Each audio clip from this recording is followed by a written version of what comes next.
Good morning students.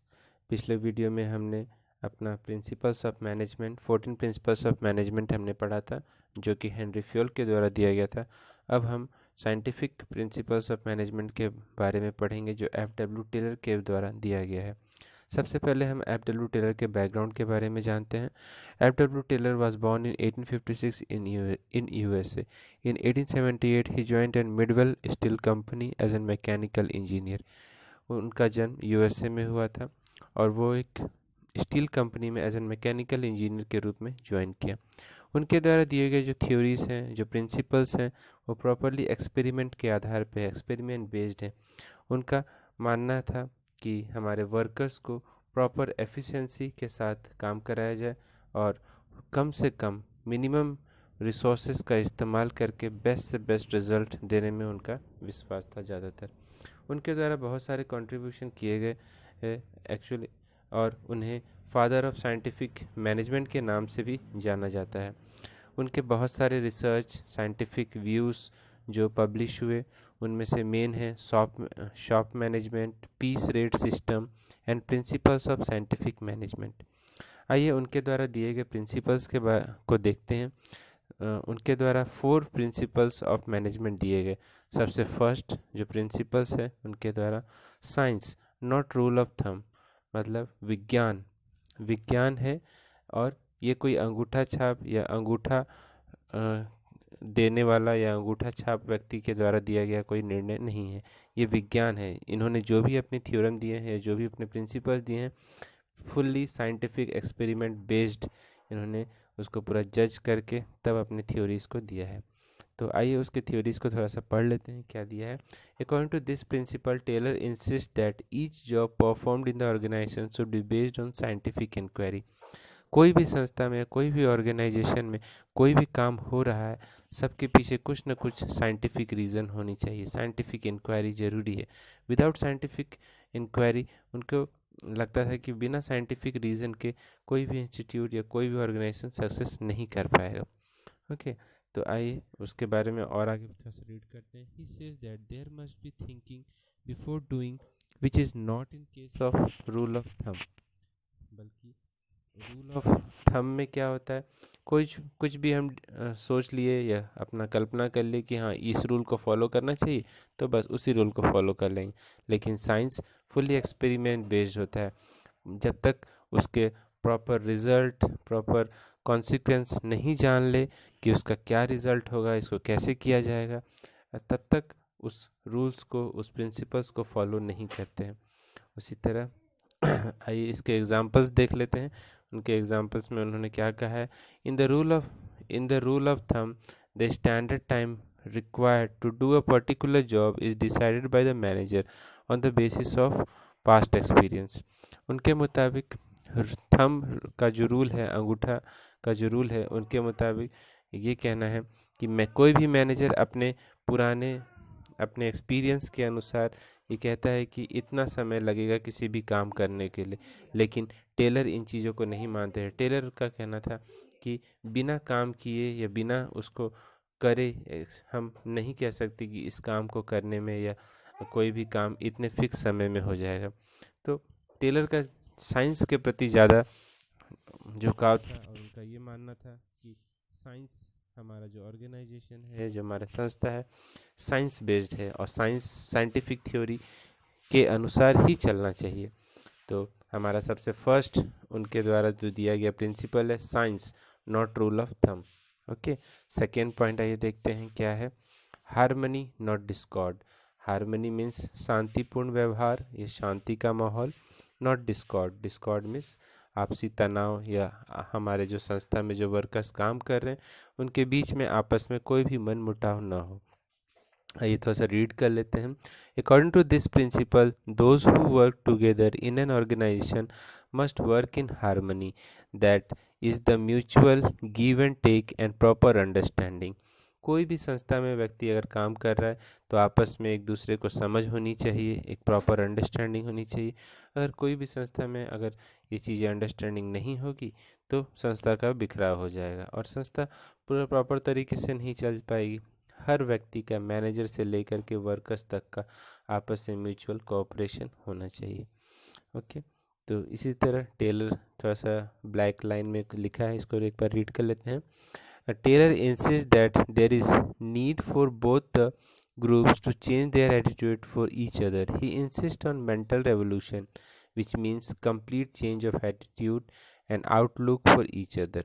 Means उनकी उनकी Taylor की सोच थी कि हमको अपने मानसिक सोच में बदलाव लाना चाहिए। हमें अपना सबको अपने संस्था में एक समान सोचना चाहिए, सबको बराबर मानना चाहिए, तभी हम पॉजिटिव थिंकिंग के साथ अपने संस्था को ग्रो कर सकते हैं।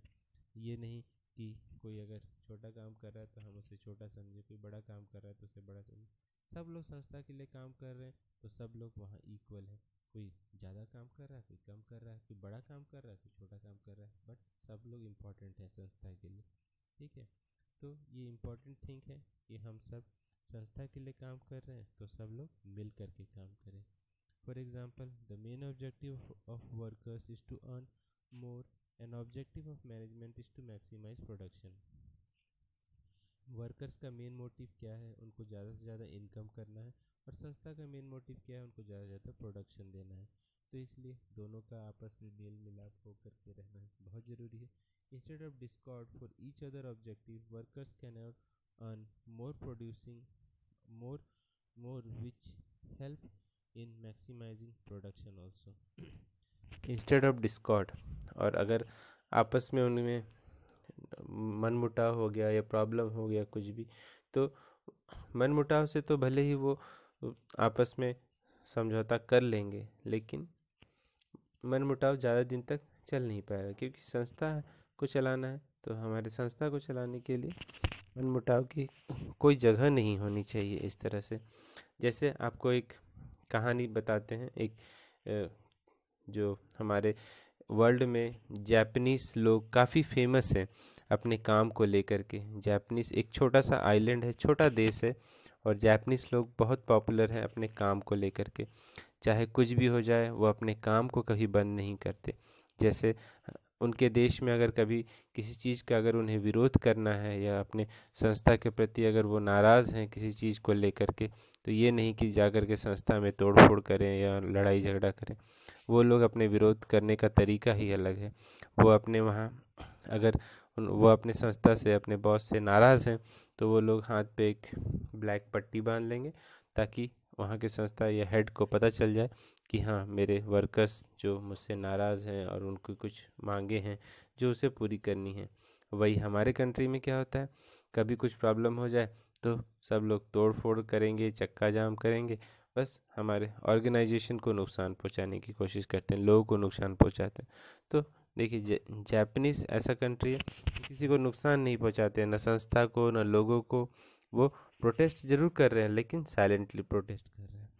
तो हमें जापान और ऐसे देशों से सीखना चाहिए सब चीज़ें, कि हम लोग को प्रोटेस्ट तो करें, लेकिन शांतिपूर्ण तरीके से, ताकि उन्हें पता भी चल जाए और हमारा काम भी हो जाए आसानी से। चलिए आगे देखते हैं। Next, cooperation not individualism means सबका कोऑपरेशन जरूरी है, किसी का एक का काम नहीं है कोई भी संस्था में। The principle is the extension of the harmony not discord. जब पहले हमने इसके प्रिंसिपल्स पढ़ा था, एक हार्मनी नॉट डिस्कॉर्ड, उसी का एक तरह से एक्सटेंशन रूप है कि हमको संस्था में आपस में कोऑपरेशन होना चाहिए। कोई एक व्यक्ति या कोई एक व्यक्ति संस्था को नहीं चला सकता। सभी लोगों का कोऑपरेशन ज़रूरी है। मिल कर के काम करेंगे तो ही संस्था आगे ग्रो करेगी, और आपस में कॉन्फिडेंस होगा। और उनको अगर सब मिल कर के काम करेंगे, संस्था अच्छी ग्रो करेगी। तो जो वर्कर्स हैं उनको काम कर रहे हैं तो उनको बेस्ट सैलरी मिलेगा, हो सकता है बोनस भी मिले, और उनको अच्छा प्रमोशन भी मिल सकता है। जैसे एग्जांपल ले लीजिए, while assigning job to workers, if management asks them about their interest and the workers is assigned according to their interest, definitely the workers will perform it more efficiently. इसी तरह से अगर कोई भी संस्था में मैनेजमेंट या मैनेजर कोई भी काम सौंपता है आपको, और काम सौंपने से पहले अगर आपसे एक बार पूछ लेता है कि आप बताइए आप क्या काम करना चाहते हैं, आपका किस काम में इंटरेस्ट है, तो अगर आप उस काम को बताते हैं और मैनेजमेंट या मैनेजर आपको वो काम सौंप देता है करने के लिए, तो आप तो बहुत खुश हो जाएंगे और आप उस काम को बहुत अच्छे तरीके से करके देंगे, ताकि मैनेजमेंट का निर्णय, ताकि आपको ताकि मैनेजमेंट जिनने जो निर्णय लिया है उससे मैनेजमेंट निराश ना हो कि हाँ, इसने ये व्यक्ति कहा था ये काम करने के लिए और ये काम नहीं कर पाया, ऐसा ना हो। आप बेस्ट से बेस्ट काम करके देंगे तो मैनेजमेंट भी खुश, आगे आपको और अच्छे काम दिया जाएगा। ओके, चलिए नेक्स्ट पॉइंट देखते हैं। Development of workers to their greatest efficiency and prosperity.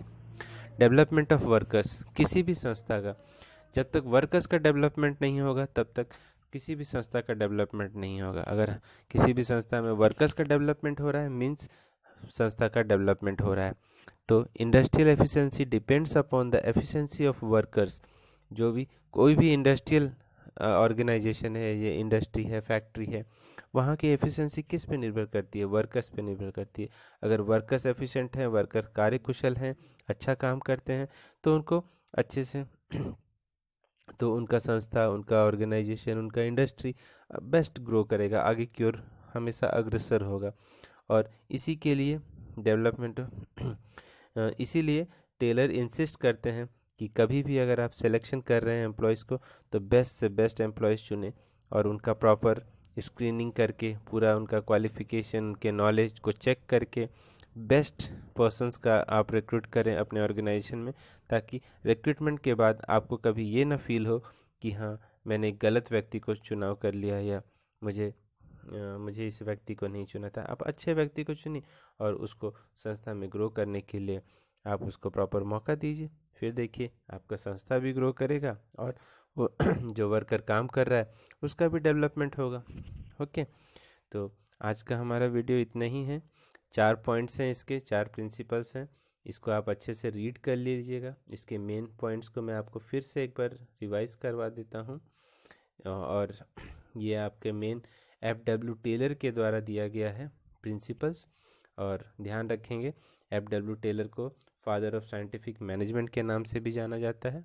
इनके मेन प्रिंसिपल्स 4 प्रिंसिपल्स हैं। सबसे first, science not rule of thumb. Second, harmony not Discord. Third है आपका कोऑपरेशन नॉट इंडिविजुअलिज्म। कोऑपरेशन है आपस में। और थर्ड के बाद फिर आपका लास्ट पॉइंट है development of workers to their greatest efficiency and prosperity. Okay, I hope आपको समझ में आया होगा। पॉइंट्स नहीं समझ में आएगा, जहाँ भी आपको प्रॉब्लम हो आप मुझे पर्सनली मेरे व्हाट्सएप नंबर पे कांटेक्ट कर सकते हैं। आपको कोई भी दिक्कत परेशानी हो आप मुझे कमेंट बॉक्स में लिख सकते हैं। Okay, thank you, have a good day.